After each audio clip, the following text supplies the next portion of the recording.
why I abandoned my conspiratorial views on Area 51.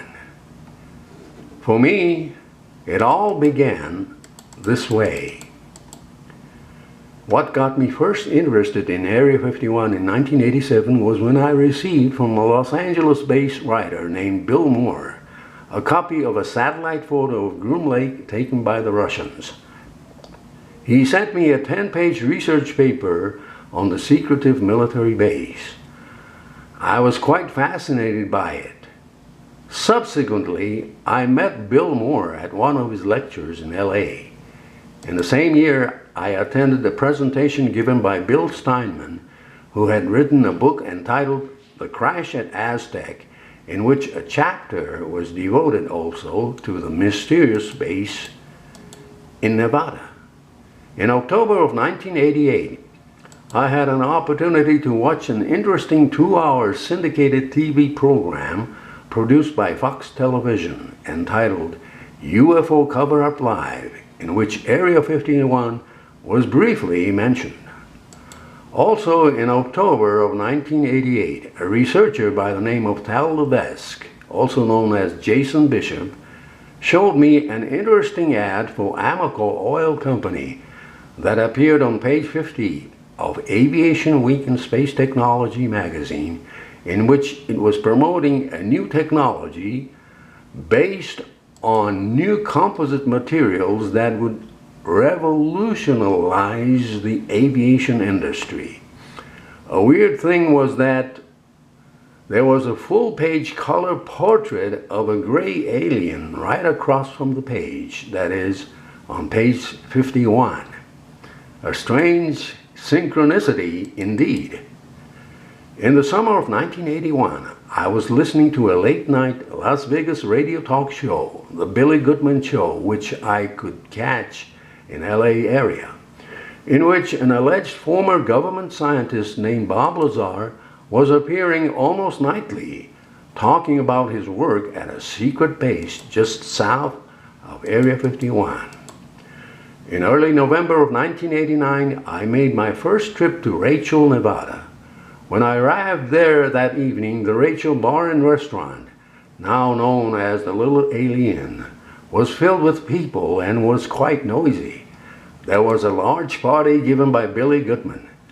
Billy Goodman had come to Rachel with a huge chartered bus filled with his listeners who were interested in going near the place where Bob Lazar was talking about, even though Rachel was 25 miles north of Area 51.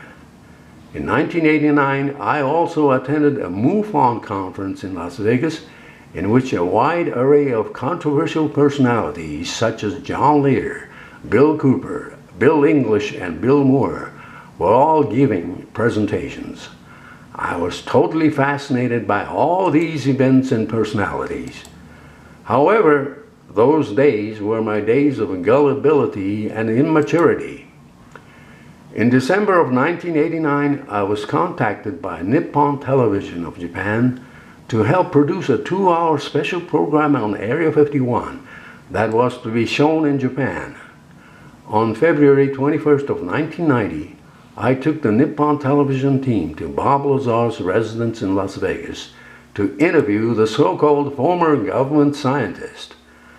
After the 4-hour interview, Bob Lazar gave us instructions how to get to the point where we would probably see a test flight of the craft.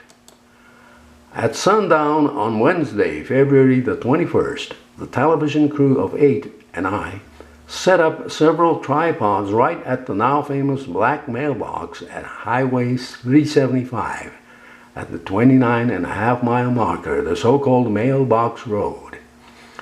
We witnessed and documented on film what appeared to be a test flight of something over the Groom Mountains. I was totally fascinated by what we all saw from a distance. Subsequently, the 2-hour documentary on Area 51 was broadcast nationwide in Japan in March of 1990 and generated lots of attention there, when Area 51 was not even a household name in the United States at that time. That was the beginning of my 10-year span of involvement in the research on Area 51. I really wanted to get to the bottom of this mysterious base. What truly was going on over there? Was there any extraterrestrial technology there? However, those years were my years of naivete and immaturity. I began a loosely knit network called the Civilian Intelligence Network, together with Gary Schultz of Santa Monica. Since then, I made countless trips to the perimeter areas, including climbing atop white sides to view the facility from the distance in 1991, 1992, and 1993. I also had an opportunity to climb atop the Freedom Ridge very early in 1994 to view the facility before it was placed off limits to the public. In December of 1990, I even organized and led a 25-car caravan to Area 51 together with Gary Schultz and invited LA Times reporter to cover the event. The article appeared in March of 1991 in LA Times. In May of 1991, a group of 7 vehicles that I was leading came under dangerous harassment by a military helicopter, CH-53, on Groom Lake Road. During those years, the anonymous security vehicles were all large Broncos, and the omnipresence of security vehicles on various dirt roads on public land was quite intimidating. We also had quite a number of run-ins with the Lincoln County Sheriff deputies. At that time, Freedom Ridge was not known. In 1992, I co-sponsored the first Need to Know seminar at the Little Alien with Gary Schultz. The Little Alien was filled with people, standing room only, that evening. The only speakers at the seminar were Gary Schultz and myself. However, among the audience that memorable evening were John Lear, George Knapp, Bob Lazar, Bill Cooper, Sean Morton, Lincoln County Sheriff Darrell Bradfield, and a whole wide array of personalities, all under the same roof, intensely listening to our presentation. In those days, I was very much into conspiracy theories. However, I had a very different take on the subject matter. My belief then was that there was nothing alien about Area 51, and that the so-called extraterrestrial connection to Area 51 was just a convenient cover story brilliantly concocted and promoted by the government to conceal developments of new military weapons systems integrated with avionics and aeronautics technology.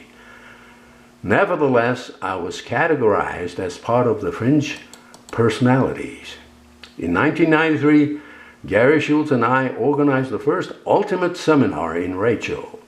There were about 250 people that came from all parts of the U.S. for that seminar. Bob Lazar was the main speaker. He drove in from Las Vegas with his Corvette, and his license number was MJ12. That seminar became his last public appearance, and remained so until fairly recently.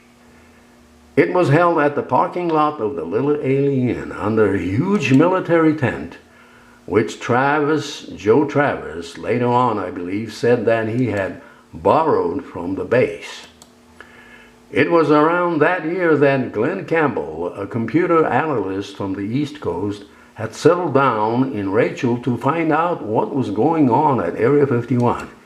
Hearing all the commotions about this goings-on in Nevada, he subsequently made an extensive research on the whole area and became a major source of coverage in the major media concerning the secret base.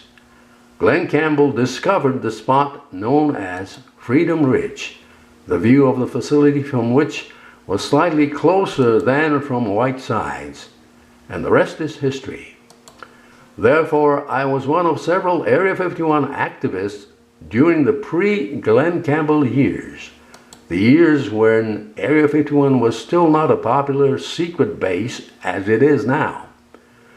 Towards the late 90s, my interest shifted to more realistic issues surrounding Area 51. I became more interested in the plight of former workers at Groom Lake. In 1998, I organized the first People's Rally at Area 51 to bring attention to the media the situation of the workers and other realistic, relevant issues. In January of 2000, I decided to retire from further active research on Area 51. I also began to abandon conspiratorial theories, realizing that Area 51 is a vital research, development, and testing complex that is here to stay, no matter what. It is so important to our national defense interests. I met Jorg Arnu in San Jose in 1999 when I was giving one of my last public presentations on Area 51. It was such a great pleasure to have met Jorg.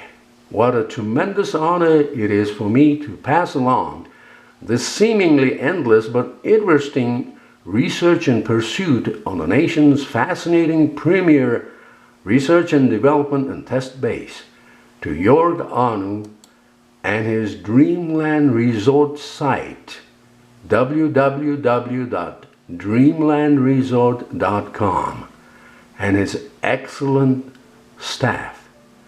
Dreamlandresort.com has become the world's largest reality-based public online resource on Area 51.